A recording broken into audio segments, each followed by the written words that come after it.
back for short. A lot on the line, again, for their regions as well as for themselves. Can't really wait to see how it's going to happen, too, considering that we do have a couple of unique choices as well in the lineups. We do see another Rogue player here in the semifinals, a class that's been underestimated, but beloved by one of us, hyped. Rogue is a class after your own heart, but why is it struggling in the eyes of the public, but yet doing well in tournaments? Why do you think that? I think overall it is a little bit weak, but for this particular tournament meta, I think they've found a little niche where they can actually get some wins against Priest, for example. That's true, although Priest is the only class that was played by Tice here. Oh, sorry, Tice was the only one playing Priest, and yet he's out of the tournament. So even if you have that advantage going in, we'll see what happens with that Rogue deck eventually. For now, game number one is about to begin. The Druid versus the Warlock. And remember, Kuno is playing an all mid-range lineup. He's playing the mid-range Zoo, he's playing the mid-range Paladin, and he's bringing these types of decks to try and overwhelm Hotform. Yeah, I think a lineup like that is definitely going to create some very interesting, close games because, you know, it's not really out of any matchup to begin with. You're always in the game, always have a shot. Pretty good opening hand from No here. Usually when you play Zoo, you're pretty happy to see Druid on the other side of the table. It's usually easy to wrestle early board control away from them and kind of snowball the game into a win. But with the Grand Tournament coming out recently, we did see Darnassus Aspirant get added to most Druid decks, which definitely helps out in the more aggressive matchups like Zoo. Yeah, I'm really interested to see if any other additional cards have made it in the way of Hotform's deck as well, if it'll be helpful, right? If it's a Savage Combatant or even Living Roots. Some of these cards have found their ways in Druid lists, which would help some of the early game problems with the curve. Absolutely. I mean, that's a great hand. Keeper of the Grove, one of the few cards you want to draw against almost any version of Warlock. Silencing is so valuable against the class because of high-impact threats that the aggressive list can make, like Sure. Nerubian Egg or Void Caller, and even the slower Warlock decks have Twilight Drakes, things like that. So he's going to be very happy to see that along with an Innervate. This is kind of the dream as the Druid. When you can turn to Keeper of the Grove, killing a Knife Juggler and a coin effectively from Kuno, that is not what Kuno wants to see at this point. Not at all, considering that this Keeper of the Grove will not only challenge the Knife Juggler #2, but also stay alive. So that Keeper could effectively kill 3 cards. But there is an alternative play, and that Nerubian Egg will set up so that way when they use Power Overwhelming on it, you still have a challenging 4/4 to it. Yeah, so when the more aggressive versions of Zoo tend to lose board control that early to a Keeper, they kind of struggle to recover for the rest of the game. But in the case of Kuno's deck, it's a lot slower. We see a Dr. Boom in his hand. So he's fine kind of losing the board for a little while, playing the board control game. Yeah, just develop Power Overwhelming here. And I think we're likely going to see him take out that Darnassus Aspirant. Yeah, you want to hit off this Mana Crystal as fast as you can because now all of a sudden Hotform is back on 4 Mana Crystals. So if you picked up a 5 mana minion, wouldn't be able to play it. Just like that, the Azure Drake appears. We saw what we were talking about. Hotform will spend his turn clearing though, because again, Zoo hasn't really changed much, even though the speed has definitely decreased. Ultimately, he still builds upon the strength of the board with cards like Defender of Argus. I see a very key juggle coming in there too. If that juggle went to face, that Keeper of the Grove would still be in play, threatening minions right now. So very, very good for Kuno that he hit the minion he wanted to last turn. With the clear board, we have all the 4 drops locked out. Defender of Argus, Implosion, neither of them are replayable. Pretty big. Yeah, that's huge, again, because then they can't leverage those small minions like Implosion, and then you have to bank off of them being able to kill this Azure Drake. I think we're going to see Kuno take some time to think this turn. This is a really tough play. He just threw that Void Collar. That opens up a new option. He's already seen Keeper of the Grove out of Hotform, so he's not going to expect a second one. He's considering Implosion, but that just has so many possible outcomes. If he rolls a 2, it's just a very, very weak play. He's going to go for it. 2 out of 3 chances. Oh! He lands it. He hits a 4. There is a swipe on the other end, but killing off the Drake without having to sacrifice his Void Caller, or Void Walker, excuse me. Very nice job. And that's going to take Hotform's entire turn. Sure, he has the response, but Kuno has the initiative. Absolutely. Being the first person to develop a minion every turn is just so important in Hearthstone because as long as you're the first person doing stuff, you're almost always going to win. He doesn't draw a 2-drop here, so he's just going to have to spend some mana to draw a card. But I think Kuno's going to be pretty happy to just develop a Void Caller and get on board early. Oh, that's a nasty draw. The Doom Guard coming into the hand. That's another candidate that could be pulled by the Void Caller. So as the Druid, how do you like to play this matchup hype? Well, in this situation, getting a Dr. Boom down on this board is really good. Usually, by the time you get to turn 7, you're like really afraid to play Dr. Boom because you're worried about dying. But Hotform got it down pretty much uncontested. He was the first one to play Dr. Boom, which is huge. And with the Savage Roar now, he has a bunch of possibilities. That is true. I was actually counting how much damage he has with the Druidic Claw and Savage Roar right now. How much is that? It's 12, 20 damage, it looks like. Yeah, man, that's the power of Druid. You can just get in there out of nowhere. Does he want to go for it? I think he should, to be honest. Like, he can't die from that life total, even if Kuno does have that Dr. Boom in play. I mean, that's 11 damage. He's already seen a power overwhelming. If you just get in there for a lot right now and try to finish the game next turn with Force of Nature, the only thing that could really stop that from Kuno's side is something like a Mal'Ganis off a Void Caller. That's true. Or Defender of Argus to just like stop some of the bleeding. Hotform going to take it a little bit slow and play the Emperor Thorson and still effectively have combo, but also put more minions onto the board to build up the pressure even more. Oh, well, the Boombot hit for 4. That's even more direct damage, setting up Hotform to potentially be able to kill the next turn. Well, this is also a very good play. This basically saves the Force of Nature Savage Roar combo, one of the most powerful combos in Hearthstone, to develop next turn for Hotform. He recognizes that. Might as well just develop an Emperor Thorson and have that combo available for next turn. Try to win the game that way. But the Kanoa has 2 Defender of Arguses, which over the course of 2 turns, if he's able to play it out, will set up a lot of walls, maybe to the point where Druid can't even force his way past it. Absolutely. Oh, come on, that was a legendary pun. You missed it right now. All right, no worries. Cast is for 4 or 5 games. We can definitely last it through. Kuno here, I think a Defender play on the Dr. Boom allows him to trade very effectively, but then what's the best sequencing? Because Imp-Gang Boss, you play it, you do get to get the Doomguard forced out, but it's a little bit mana inefficient. It's definitely tough to say. He does get the Doomguard and play out the Void Caller. It's huge. The taunts are lined up, but is it enough to survive? It is. If Hotform were to combo here, he's looking at getting in 8 damage at Kuno's face. And if he does commit to that play, and which he might, to be fair, and just assume Kuno doesn't have another taunt, that could actually win the game for Kuno, essentially. He could set up that Defender of Argus. Yeah, it looks like we're just going to see him bust through the first half, set up the College Shredder, and hope for a big roar on 10 mana next turn. Yeah, that makes dying, sense. but we'll see what kind of wall Kuno could put up.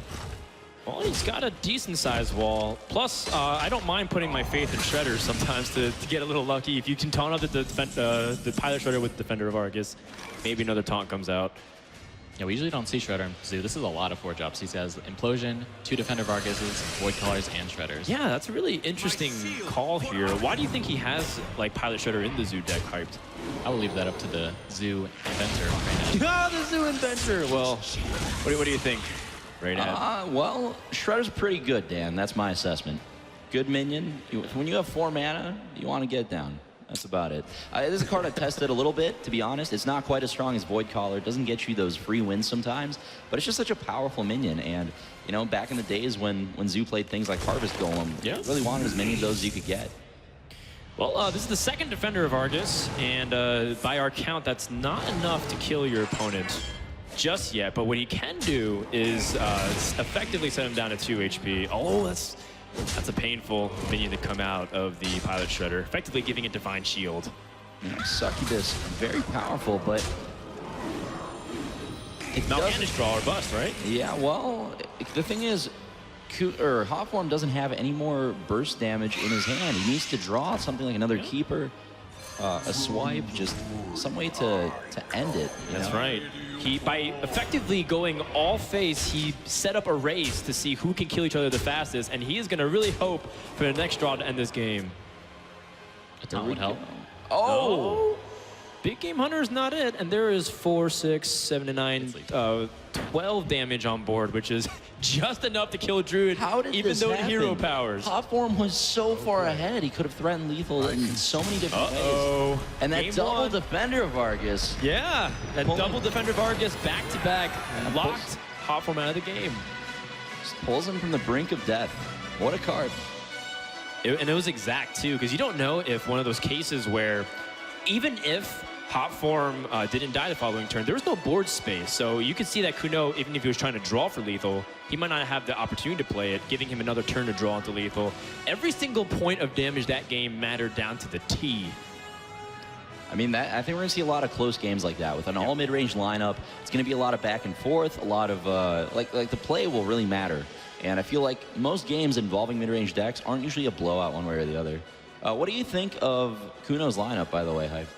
It's pretty solid. The Zoo was really good against the Tempo Mage, for example, and the Druid. It would have given Hotform a chance to win with his Rogue, but he still has a chance in the mid-range Paladin. Absolutely. Yeah, definitely. That's going to be Kuno's weak point. I think that's the wild card in general. Like, how do you feel mid-range Paladin currently sits in the metagame compared to its very annoying cousin, the Mysterious Challenger Paladin?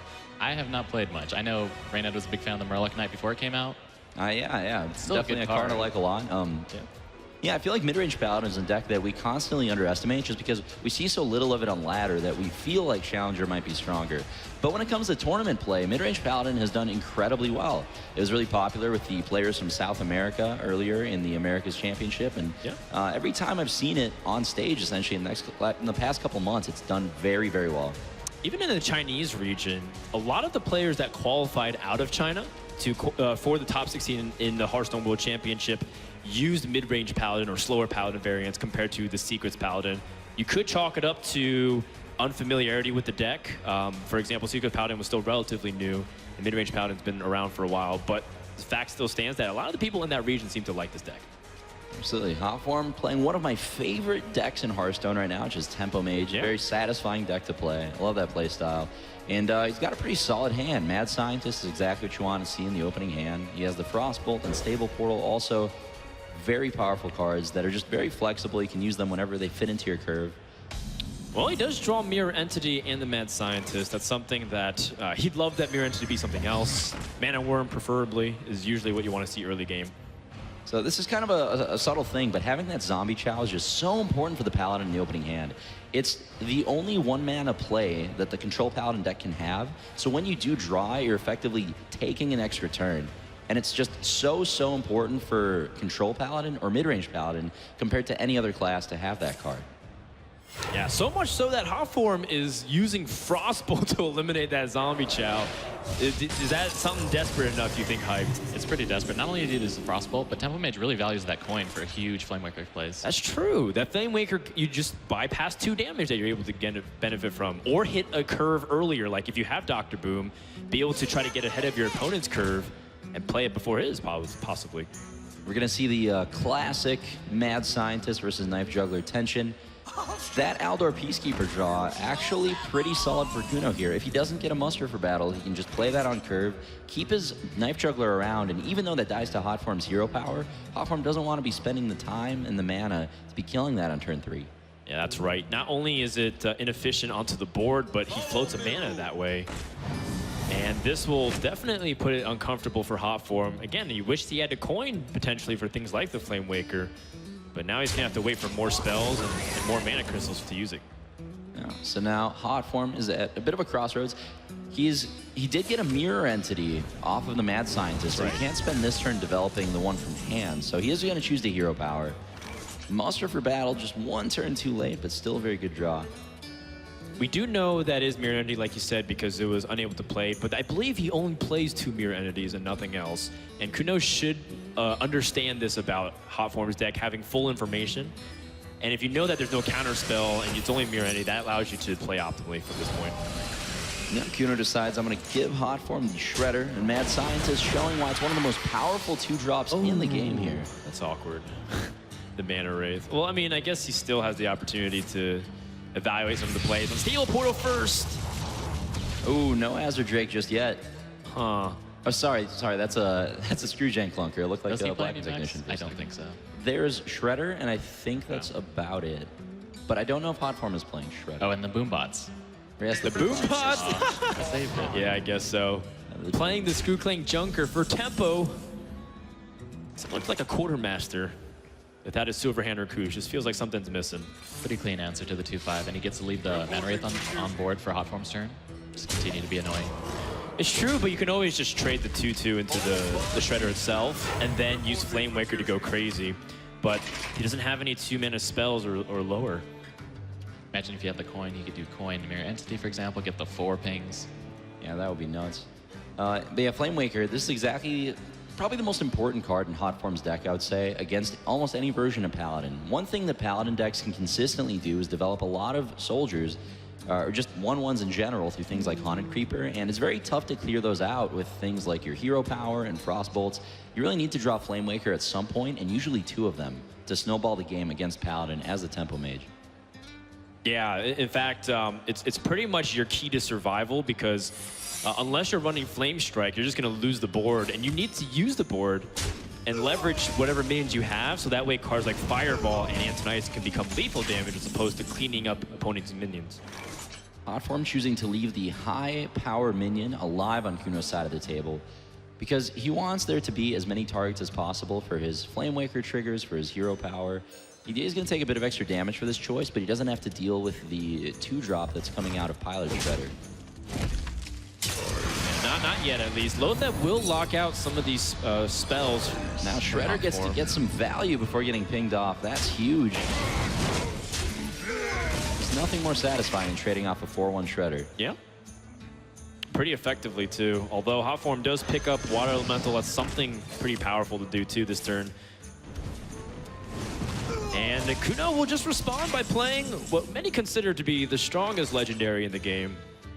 Has he been dethroned yet, you think? Or is it still Dr. Boom #1? Is he the first round draft pick? Mysterious Challenger is in the legendary, so yeah. 1. So good we had to put him in twice. I'm on Team Gormok. Team Gormok! Well, on this board, it'd be pretty good still, right? You have 5 minions on board. Yeah. Well, Hotform draws Mirror Image, so that is some synergy with the Flamewakers. But it's also one of those things about Boombots. I'm always really scared about those things.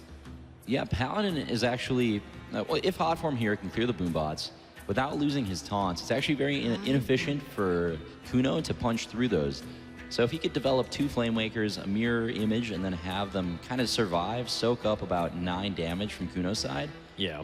He could easily start stabilizing the board again and trying to catch up. But yeah, the first person that plays Dr. Boom just consistently having such a huge edge. It is such a powerful minion, like you mentioned, and yeah, I mean, getting it down first makes it so tough to win. Hotform would love to develop his own here, but if he does, he might just die. Yeah, there's a lot of board tension on the other side just because you don't know if Paladin can be aggressive. And sure, it doesn't have burst, but if it has, 14 damage on the board, you're going to be in trouble if you can't stop it. What is he going to attack with the Water Elemental? He's picking a favorable trade. And, well, there hypothetically is lethal if things worked out optimally by the Boombots hitting phase. Yeah, so Kuno's going to start doing some math. He recognizes that he can deal about 18 damage this turn. Guaranteed. Safe from double Fireball. Counter kill, as long as the Boombots don't hit him as well.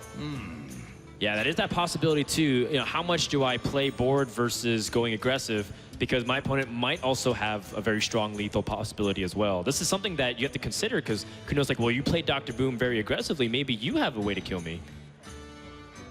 It's actually these Dr. Boom versus Dr. Boom board states where something like Aldor Peacekeeper is so powerful. It's always a tough call to know whether to go face or trade off with your Dr. Boom. Oh, I love this play. This is so creative. Essentially the Elder Peacekeeper play. Yep. Yeah, so by silencing his own Dr. Boom, he negates the effect of equality and restores a 7/7 on the board.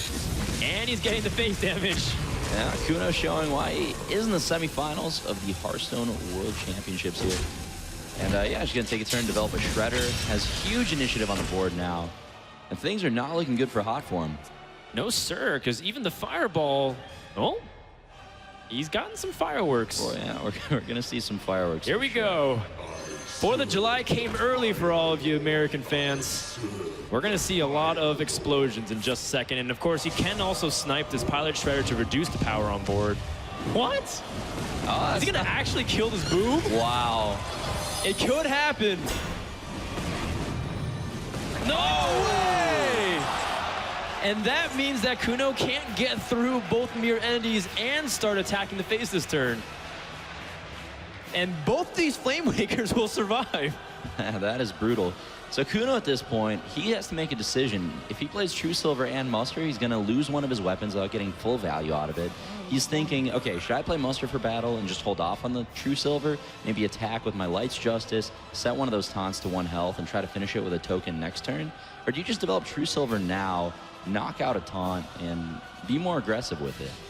Yeah, and be more respectful to the mana as well, because you might not have the opportunity to play True Silver on the following turn. If you draw a, like, you know, a Tyrion, for example, you can't really utilize the True Silver champion next turn. So he goes ahead and kills every single Mirror Entity, but with 2 Flame Wakers on board, I'm not sure what to expect, Rayned.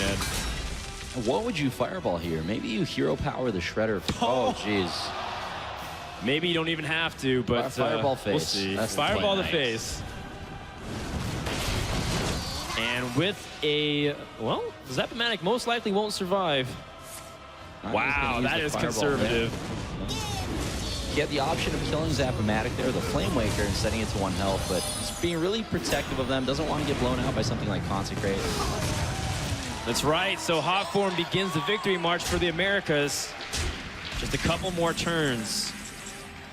All right, so if we see something like an old Murkai, this could help get Kuno back into the game, but he needs to get a fantastic Murloc here. Yeah, not one of those 2-1s. Brutal. Well, Yeah, that's definitely one of the weakest ones. And a simple spell damage draw might be able to end the game. Might be able to end the game. If he hits all face. Oh, man.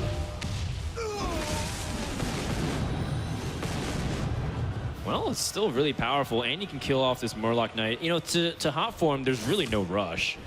His opponent's still left top deck, and the only problem is if he hits into a Tyrion and can't get past it. So something like a Consecration here would be... Oh my goodness! That Consecration was a huge draw! And now that's a full board clear. So now Kuno has a tough choice. He really needs to kill this Flame Waker, but he doesn't want to. Hotform's already down to 6. He wants to just go face. That's right. But he's back in the game, and now it's on to Hotform to draw a threat. And he has drawn a string of spells, so it's likely. Threat would be Antonitis or something equivalent. Azure Drake is still really big. That's actually one of the best draws in his deck. Certainly. And now Mana Worm comes into hand, which, again, every small little point of damage really does matter. How is Kano going to wiggle out this one? He needs his Tyrion. No, Big Game Hunter is drawing short, and that will mean Game 2 goes to Hotform, as he cannot stop the aggression. We have ourselves a tied series. What a game. Tempo Mage delivers every single time. That deck is full of shenaniganry. Flame Waker, man. Turns out it's pretty good against Muster for battle. That was intense. We saw Kano pull back a lot and play very conservative with his Paladin Shredders, for example. He was always running his Paladin Shredder, say, into the Loatheb, and then also the turn before he's doing trades with it. Really not caring about face damage and maybe hurting him at the end. Yeah, that's right. It could have been maybe that extra little push, because you did notice that at one point he had an option to attack with the True Silver Champion for 4 damage and put his opponent to 2. But imagine if that scenario where he did 2 extra damage somewhere and was able to use that True Silver to hit face. These are the small decisions that end up becoming the difference between winning and losing in these close matches. Absolutely. You can't even consider like him playing more conservatively as a misplay even. What he did, you can't really anticipate the way that Hotform played that. He played Dr. Boom into Kuno's Dr. Boom. Right. Giving Kuno Boom initiative, I guess is what I would call it. And all of a sudden it just put him in a position where he could be aggressive and made him regret not getting that damage in. But definitely a tough thing to expect, I think, and both players played that fantastically. Was that a key loss in any capacity for Kano? Did he need that mid-range Paladin to win that matchup, or do we expect this and, no harm, no foul, really? What do you think? I think it tends to favor Tempo Mage, personally. Yeah, I would say Hotform's Tempo Mage getting a win, not that important. Similar to Noah's Warlock getting a win. We expected both these to get the green check mark pretty soon. And the mid-range Paladin is really going to try to steal a win from the Druid. It's been a traditionally somewhat okay matchup. Well, okay matchup indeed, but you need it to be the best you can be, as I believe these players are really close to getting to their goal of the World Championship Finals. Game 3 is underway. We have Rogue versus the Druid. That Rogue being one of the huge wild cards in this tournament. How far can these Rogue players go? And one of them's waiting in the finals. The other is 2 games away from joining him. Yeah, I mean, this is a matchup that's hyped. You would know better than me. I usually play this from the Druid side. Do you feel like it's favored for rogues? What are the cards that are important? You're asking a rogue player what he thinks about a matchup? No, okay. Let me guess. Is it rogue favored hyped? It's slowly gone into the Druid's favor. Okay. It's slowly deteriorated over time. Thanks to things like the Darnassus Aspen, Yeah. for example, compared to the Cut Purse. If the Cut Purse had 3 HP, maybe it'd be an even matchup still. But it's gone in the Druid's favor over time. The big game Hunter's not going to help the Druid, though, but this opening hand for the Druid is actually really bad. This is not what you want at all versus a Rogue. All you want is a few creatures. Yeah, the stickier creatures, the better. The Pilot Shredder's very difficult to deal with. Druid the Claw, just enough health to be annoying for Rogue. That these kinds of cards are the ones that give him a lot of problems. And then Rogue has to use its own health to trade off board position because you're naturally equipping weapons and trying to clear the board that way. And then, of course, Druid uses Force of Nature Savage Roar to end it. It's a very solid hand for Hotform, though. That Deadly Poison got a lot better after the Grand Tournament came out, just because it kills more things from the Druid deck. It's a very important card to kill things like that Aspirant, to kill things like Piloted Shredder. So he's going to be happy to see that. And he has a nice curve of Hero Power into Deadly Poison SI into Azure Drake. Yeah, it's a good point. And Rogue really needs that early game board presence to make sure that they can continue to seize tempo. One of the best cards, one of my favorite cards in the game is Sap from Rogue. And it gives you so much tempo where you're only using 2 mana to remove their minion. But the problem is if you have no board, sometimes Sap doesn't do anything. So this is where Rogue doesn't feel, uncomfortable dropping this big game Hunter because he's just trying to get minion presence ahead of his opponent. You see a solid turn 4, Deadly Poison SI to potentially kill whatever pops out of the Shredder. No, might save the coin, though, with all those 7 drops. And then we do have a nice turn 5 with the Azure Drake. Yeah, Kuno's definitely not happy about seeing most of his 7-mana cards in his opening hand. Those are usually the most expensive cards in Druid decks. You definitely want to draw those later, but that Innervate's definitely going to help get some of those out, and I think we're going to see him save those just for that. Wow, Savage Roar defensively, just to remove it. He knows this Big Game Hunter will do too much damage if he just ignores it or tries to play his own Big Game Hunter, which might get tempoed out. I mean, it's actually an excellent play. That Savage Roar is unlikely to see value for a very long time, and it's very dangerous to let Rogue stick any minions, because if they just have one creature in play, they're going to kill all your stuff or sap all of it, and as they're doing that, you're taking a ton of damage in the process. With the BGH down, he's pretty confident to drop the Dr. Boom, which will get sapped. We still have the Boom bots, and then we have the Ancient of War that we know won't get sapped later, which is huge for Druid. Yeah. This board state, by the way, the Pilot Shredder and Dr. Boom are 2 of the main culprits of why you might see Rogue not succeeding as much these days because of how powerful and sticky they are. And yet, ironically, Hotform is able to deal with it pretty flawlessly, considering that he had a board preemptive to the Dr. Boom. Depends on how these Boombots react, though. I mean, he does manage to deal with it without using sap, but it cost him 10 damage. That's important. But he's a little bit less concerned about taking damage because he has seen a Savage Roar come out already. It's not like Kuno has developed too strong of a board, so he feels like, I can take some damage here, use this sap on a minion that gets a little bit less value when it's replayed. That's right. So that Shadow Boxer that came out of the Shredder is relatively useless to the Rogue. The only exception, of course, being a Farseer. You don't really have much healing in Rogue these days. A lot of them have even cut a heal bot because they feel like it's, the Farseers are just better for early game tempo compared to having that heal bot, which comes much later. So Hotform picked up the Tinker Sharp Sword Oil. That's one of the keys to be able to win this game and flip. It's almost Rogue's version of the Force Nature Savage Roar in some capacities. All right, interesting. So Hotform's going to choose not to sap that Shredder. He's going to clear the board standard way. All right, he's happy to see that Boombot outcome. And yeah, it's a great turn to develop Drake.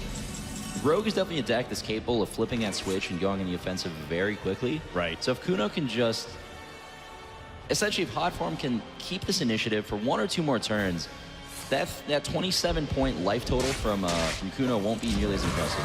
It'll evaporate in almost 1 turn thanks to cards like Blade Flurry, just because you get to double dip your damage with the weapon immediately. Deadly Poison and Sharp Sword Oil, that's 12 damage. And you just combine that with the buff on the minion, like a Southsea deck can, and then it goes down really quick. 17. But with no threats, Kuno's going to be able to freely just drop the Ancient of War over and over. He doesn't even care if Hotform has the second sap, for example. This is fantastic for Kuno.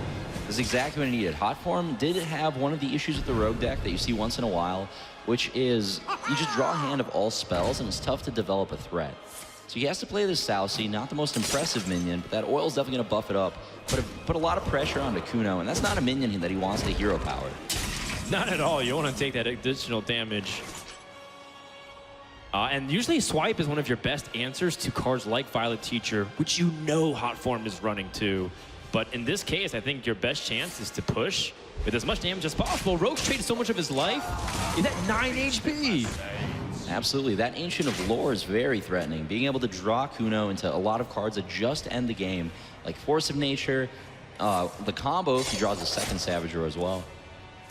He also option just heal and outlast. He's pretty confident that Hotform doesn't have a sprint based on the fact that he's opened his turn 8 with Mana Knives. He does have it now, so it's actually, it might bait Kuno into thinking he can heal himself. All right, well, Hotform trying to cross the finish line some way, but Kuno is the one who's going to have big walls after big walls. And he also has heals to back it up, too. And both players very low on life, but Hotform just needing to eviscerate that 4-1 big game hunter. Just so he's not dead to any 4 damage card, like Druid of the Claw, for example. That's right. With now, down, all you really have to worry about is maybe a Sap Flurry. That's all he's really worried about with, say, an Ancient of War, which I think is just a stronger play than the Ancient of Lore, for example, right now. Okay, I definitely see that, yeah. If you're playing Ancient of War, I think you definitely expect it to get sapped for the first one, and then playing it the second time, you're hoping it kind of locks the Rogue out of the game. But Hotform has set up lethal, too, with all the little guys. That's 9 damage. That's true. With hero power. Of course, like you said, the Flurry is a big threat as well. He has not seen a single Blade Flurry from Hotform. It's a card that you tend to see 2 of in these types of Rogue lists, so he's going to go with the Lore Heal. Interesting, okay. Usually when you see a Rogue with very little cards, you're pretty confident you could just run them out of cards. Gonna get tricked by this a little bit. Well, Hotform did pick up the Blade Flurry, so that's really useful if Kuno end up going for the board flood option. And now he's in a tough position once again. Sapping this is not what he exactly wants to use, and that's going to make Ancient of War much stronger. Yeah, I mean, that's exactly what Kuno was hedging against. If he played Ancient of War, he wouldn't have gotten any value out of his 7-drop. But in this case, he knows, I'll play Lore, I'll heal. Even if he has the sap, he's not going to get too much value out of it. Will we see a charge here? Pretty tempting. Yeah, it definitely has some merit. Yeah, with Savage Roar down, he still has... Does he use both swipes or just one swipe? Both, I think. He used both swipes okay. as well. So he's looking for a Force of Nature or the second Druid of the Claw to finish the game. Yeah, and there's not too many cards left in the Druid's deck. He knows that he can, if he can find a turn to develop Ancient of Lore, he's likely to draw into those, but he definitely wants to be mana efficient this turn. This is not the turn for Ancient of Lore. Most likely, if he's going for the Druid of the Claw Shredder play, there is some merit to Lore because you still are left with enough mana to play Darnassus Aspirant. So definitely a lot of options for Kuno here. No clear-cut best play. And these are the kinds of turns that, well, just decide who makes World Championship Finals, honestly. That's right. So it's a really important one, one that you can understand why Kuno ropes. He's going over the Ancient of Lore as if he wants to play it again. This time, may just draw cards if he feels comfortable enough. He's going to heal once more. He's so defensive. Taking the Rogue is a perfectly viable plan. We will see the potential Lotheb Flurry turn to set up a huge board and clear the opponent's board, and the second sap, that's huge. That means he's going to be able to get through the Ancient of War. That play was really defensive, and Rogue finally might be in a spot where he can turn the tides very convincingly, because he's going to have minions stick on the board, and he's going to have another oil come down. And this is absolutely huge for Hotform. He knows that he's not in danger of getting hit by anything like Force of Nature. He's developing such a massive board, killing all of Kuno's minions. And I don't know how Druid's going to flip this. This is just one of the weaknesses of the class. Once you're behind, it's really tough to flip these board states. You need these minions that can just dominate the board on their own, like Ancient of War. But that second sap from Hotform is going to put an end to that. Yeah, no matter what minion he puts out, it's going to get pushed past. And with the oil, that's going to be additional 6 plus 15. The 8 on board. That's 14 damage. 15. 15 damage. 15 total damage. So he has 2 Eviscerates left as well. Right. And an SI7. Well, he does want to there are some direct damage sources he can get.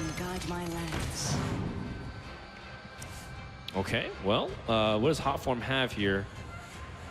So we know about the sap in Hotform's hand, but Kuno doesn't. He's going to go in on the Ancient of War and get punished.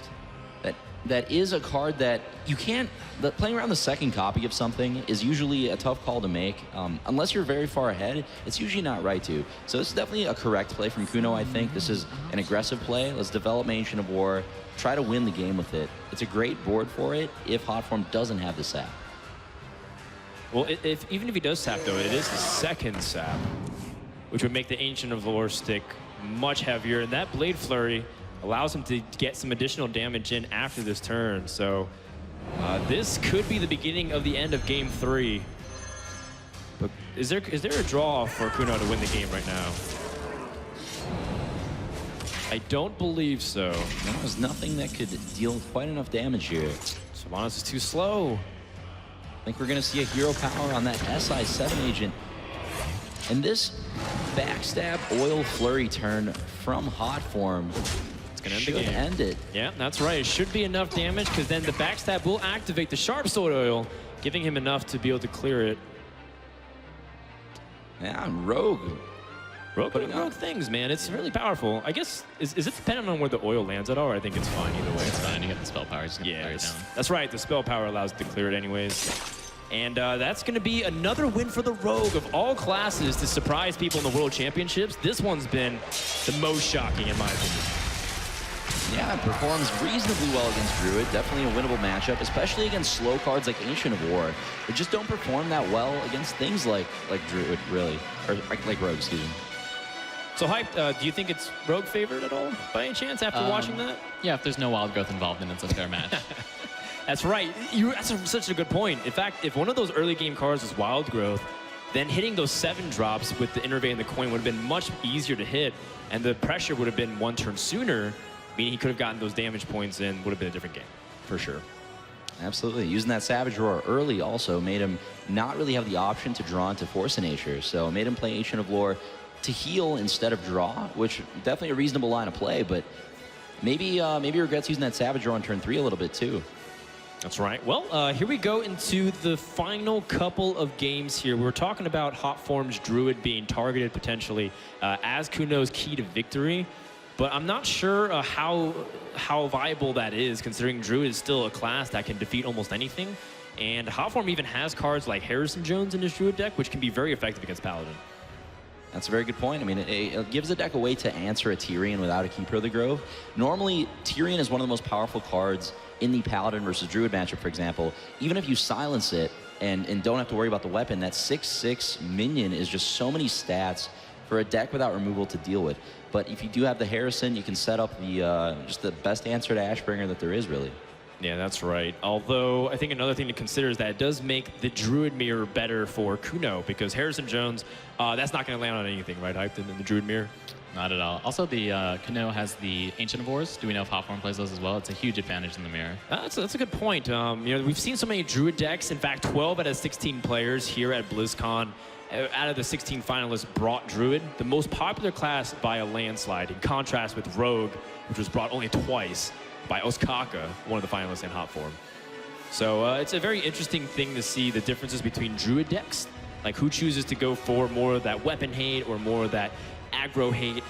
All of it is up for grabs. We've even seen an aggro Druid brought to the top 16, ones with like Leopard Gnomes. Your favorite deck, Raina? Leopard Gnome is definitely one of my favorite cards.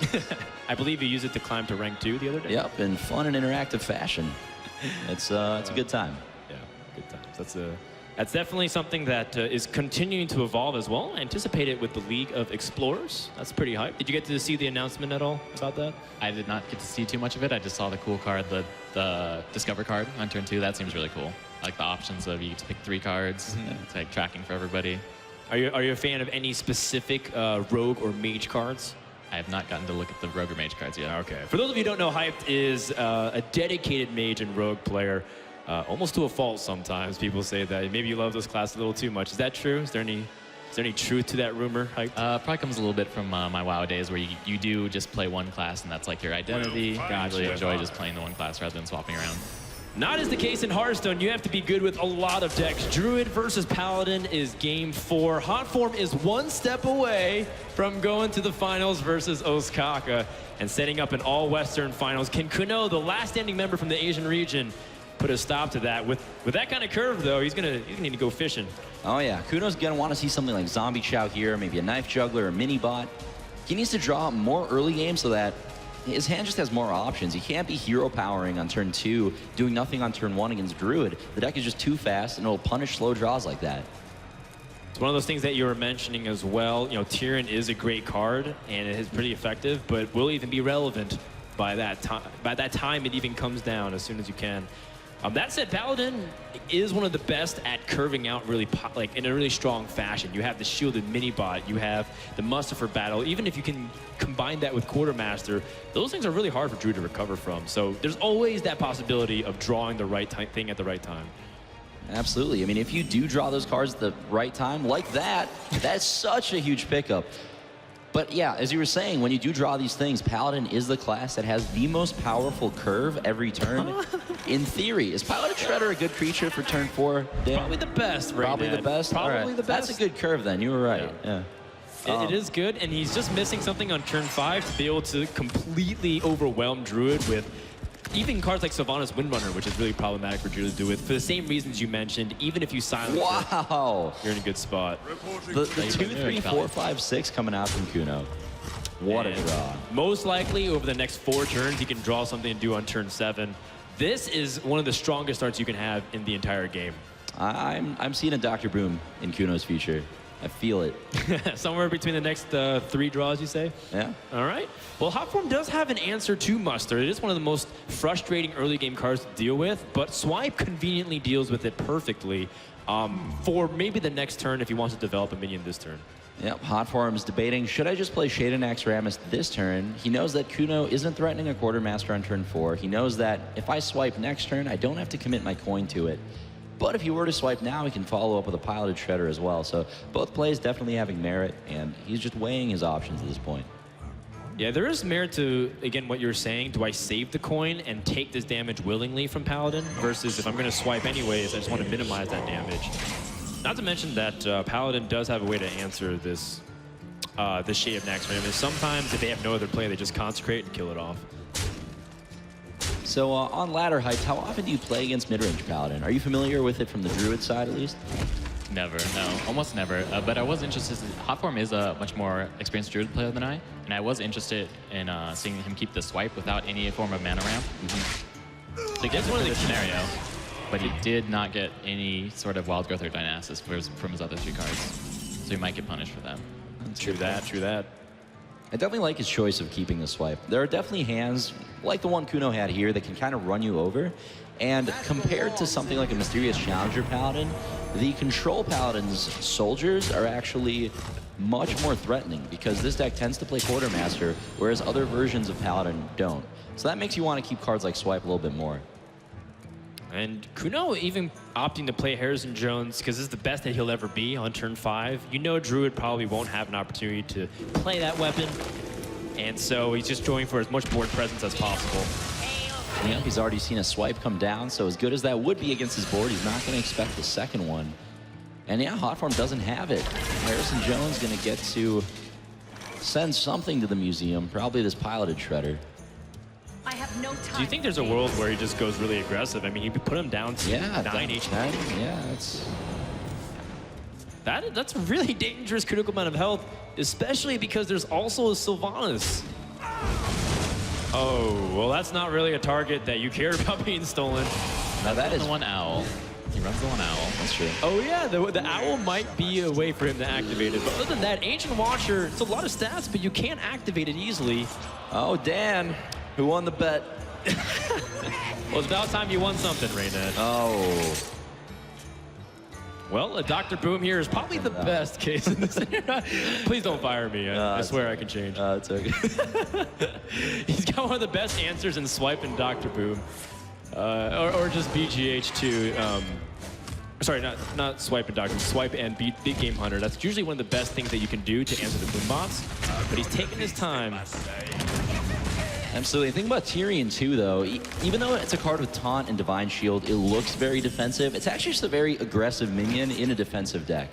Like, dropping Tyrion puts your opponent in a position where they know they're taking effectively a fireball worth of damage every single turn, almost no matter what. So, even though he is playing the control deck, at this point, a Lay on Hands is going to be looking for more aggressive cards, things like Equality Consecrates to just help push damage through, basically. That's right. And this is the power of the early game curve, like you were mentioning. The fact is, he can keep up this tempo and not even be afraid too much of resources because he's so close to threatening Druid, and there's always that possibility of even that Boom bot being the game-deciding damage.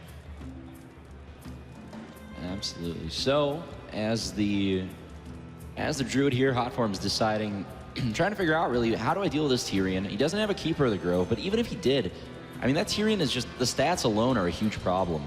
He's got some plays with Swipe to help take out the Divine Shield, the Boombot. He can try to go through it the hard way. Is there any merit in Savage Roaring and just face tanking 6 damage and hoping for the best? The Boombot just to dodging the face, that would be some really ambitious line of play from Hotform, but it could be his best to win because he does have 2 Savage Roars. That Boombot does not end up hitting the face, so he does have that room to play with. All right, well, that Druid of the Claw taking damage is not something Hotform wanted to see. I think he actually would have preferred to take that hit in the face, even though his life is so low. The issue here is he's going to lose his only taunt minion. He does have one more in hand, which is a big deal. Oh, that interesting. Owl, though. I'm trying to actually see if there was something interesting about like silencing the Ancient Watcher now and attacking. No. But yeah, for viewers at home, this is an interaction that comes up pretty rarely, but it's strong when it does. Ancient Watcher says he can't attack. When you end up drawing something like a silence effect, it becomes a very efficient minion and just start delivering the beatdown. That's right. Kuno knows this, but he's going to hold on to the Owl and kind of use it for some surprise burst damage. He knows that even if he swung this turn, it wouldn't be lethal, and he's just trying to set up the strongest push for next turn. That's right. This is his best defense also against Force of Nature Savage Roar, which would be the follow-up. And, I mean, Hotform did have half of that as well. What is Druid even trying to draw here at this point? He needs a Harrison. Oh, there's the Harrison. The Harrison. That keeps him alive. Or so he thinks. The fact is, he can still silence the minion here and push. So the Harrison was the right draw, but will Hotform or will Kano see this opportunity to lethal? I'm pretty sure he will. Oh, he's made some very clever Iron Beak plays in this match already. He knows. There it is. All right. Very patient Ancient Watcher. We have ourselves a tied series going into game number 5 to determine who is going to the finals. Most Ancient Watchers are pretty patient, Hype. They're not known for their activity. They're known for their spectating capabilities. Their discipline. They watch. Really. Their character. Their character, yeah. Right, yeah. We all could learn a little bit from Ancient Watcher. Maybe you more than others, though. Game number 5 between these two guys will be a Druid Mirror.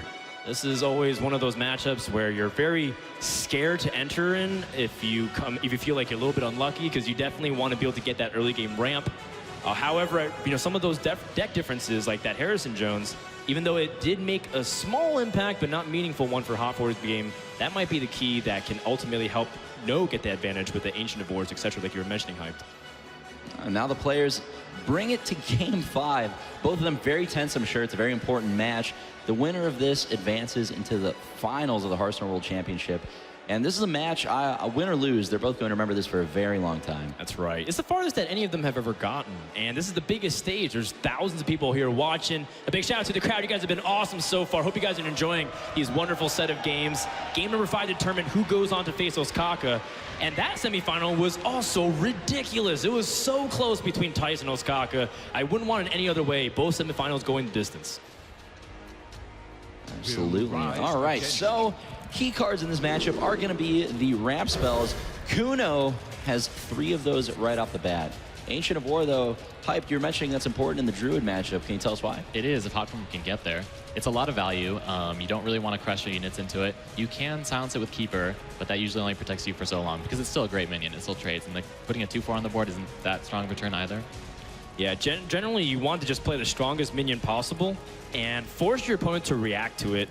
And what oftentimes you see in this mirror is the person who's able to play minions more aggressively can attack the hero portrait of their opponent, and then the other Druid player has to trade every single time, and then you're just losing too much on the damage race. So you can see Kuno considering keeping the Shredder as well. Even though he has so much ramp, he's not looking for expensive cards. And the reason is he's considering playing turn 1 double Aspirant. And if there's no Wrath from Hotform's side, he can just play turn 2 Shredder. He's out of cards, but he would be very far ahead on board. Yeah. And to be honest, for a very long time, that's like the best type of opening you can hope for in a Druid Mirror. Whoever has the more aggressive draw tends to be very favored, and he does keep it. I think he's going to go for it. He'll ramp him straight up to 5. Yeah, They could also just draw a 5-drop. Ooh. So now he has to completely reevaluate the math on how do I want my ramp to pan out? What order do I want to play things in? I think he's still going to commit to the double Aspirant or the Shredder. Both plays have a lot of merit, honestly. The Shredder is better against the Wrath. All right, I like that. And also better against the opponent Darnassus Aspirant as well. It's an very easy good point. pick-off, Yeah. which is normally what Hotform wanted to do here. So that's, again, a really unfortunate circumstance for Hotform because he wanted to get a consistent ramp. Darnassus Aspirant is only guaranteed halfway. Once it enters the battlefield, it gives you a crystal, but once it leaves, it takes one with it. Yeah, he knows that if he develops that minion right now, it's just going to get killed off by Piloted Shredder, and instead he's going to hold off on playing Aspirant, try to drop it behind the taunt of a Druid of the Claw, and because he needs that ramp to stick. His hand is very clunky. He needs that mana crystal. That's right. So Druid of the Claw coming down here. That second Darnassus Aspirant gives him an opportunity to fill out the rest of the mana curve. Absolutely. It's actually fantastic for turn 4. Yeah. That was a play also to make sure that his opponent can't just Savage Roar and easily clear off the board if the opponent didn't have anything. So Hotform dialing in, and he's going to be playing the recovery game from this point on. Wow, Kuno pushes for damage there rather than trading, expecting Darnassus Aspirant maybe just to die to a spell anyway, which it definitely could have this turn with that Wrath picked up by Hotform. But both players respecting Kuno really respecting the value of damage in the Druid Mirror. Whoa! That is a Darnassus Aspirant coming out, and he doesn't gain that mana crystal. He loses it. No, he definitely gets wrecked here. That is not what you want to see. That's such a big deal, too, because that's one less mana crystal for Kuno to have the ability to drop Dr. Boom in the following turns. On turn 4, we just saw 5 Darnassus Aspirants within the game. With potential for more. Yeah. Yeah. Right, Now, so Keeper of the Grove, it's a minion, as Hype mentioned, that doesn't have the best of stats. So a lot of times later in the game, you don't want to really play it, even if it does have value against some minions like Ancient of War. So Kuno recognizes that. He's just going to play more of a tempo game, develop that Keeper just so he has something on the table, even if the stats aren't impressive. That's such a big deal because now Kuno's once again going to be on 4 mana. And Hotform's going to be hitting turn on 7 mana if he can't kill this off this Darnassus Aspirant in time. Oh, that's still a good pickup for Kuno, though. He gets something to play on turn 4, which he desperately needed. He's still considering hero powering, though. Turn 7 is the most important turn for Druid, so if there's a mana crystal that you want to stop your opponent from getting, that's right. It's the 7. He has 2 options. He's got Dr. Boom and Ancient of Lore. Kuno not happy to see that, but if he sees the opponent pass, he'll know his turn was worth it. Absolutely. So after a fantastic start from Kuno, Hotform's managed to catch up off the back of a very fortunate Shredder, or a not so fortunate Shredder from Kuno. This extra mana crystal that he's going to be up the entire game is just such a big deal. Yeah, it's still not out of the question, can Kuno come back here? In fact, if he hit Innervate right that turn, it could have been an opportunity for him to swing the game. But now he's just going to be hoping that Hotform doesn't have powerful turn 7 plays. But there's some bad news. Hotform has a lot of options this turn on what he wants to do. The thing about Dr. Boom is, while it's a great minion on turn 7, it's also, you're playing it against Druid, one of the only decks known to play big game Hunter. So sometimes there's merit to playing something like an Ancient of Lore instead, but he is going to take the risk, just wants to develop those boom bots. I mean, I like this play too. I would take the risk. Well, swipe is one way to deal with it. Is there a more efficient way you see Hyped that maybe we're not looking at right now? Swipe is pretty clean. It takes care of most of the board, but it doesn't let him do anything else with it. So maybe he might be tempted to throw down the Force of Nature while he has the 6 mana. Oof. Man, yeah, that's a good point. Does he have the guarantee of being able to... Explosive Sheep or would be nice here. Yeah, he's thinking of attacking the Shredder first, which opens up the door for things like Explosive Sheep, but if there's a taunt, it might also mess up his attacks. No?